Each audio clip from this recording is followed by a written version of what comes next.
There's a guilt a lot of creative people carry, and we don't always say it out loud. It sounds like this: how can I want time to write when the bills are real?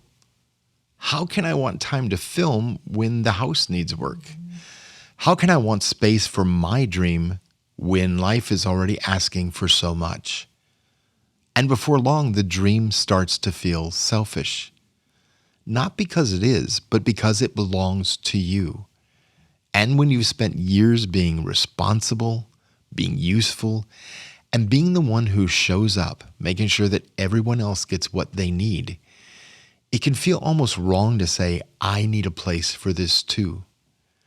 But wanting a creative life is not selfish.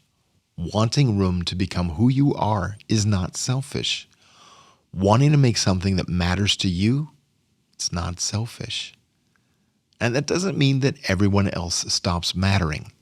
It doesn't mean that the bills disappear. It doesn't mean that you get to abandon your responsibilities and then gallop off into the sunset on some magical productivity llama.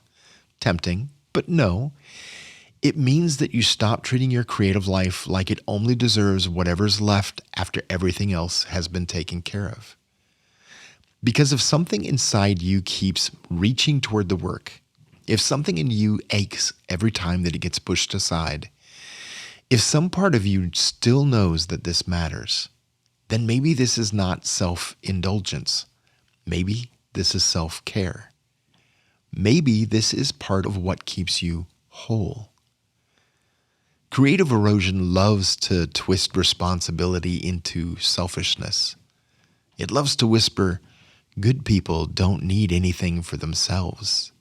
Serious adults don't protect their own dreams. If you really cared about everyone else, you'd stop wanting so much for yourself. No, absolutely no. We're not going to do that today, because the goal is not to become selfish. The goal is to stop abandoning yourself and calling it responsibility. There's a difference.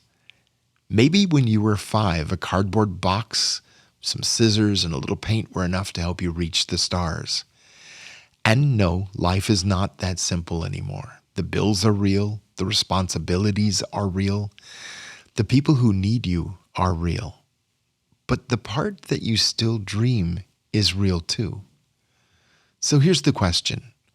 What's one small place this week where your creative life is allowed to matter? Not take over, not demand everything, not blow up your life, not abandon your responsibilities. Just matter. One protected hour, one honest action, one small promise to yourself, one space on the calendar that says, this part of me counts too. Because your dream is not a burden. Your creative life is not an inconvenience, and wanting something for yourself does not make you selfish. It may mean something in you is still alive and asking for care, and that matters. You are still worthy, still creative, still dreaming of your creative next life. Live creative, my friend.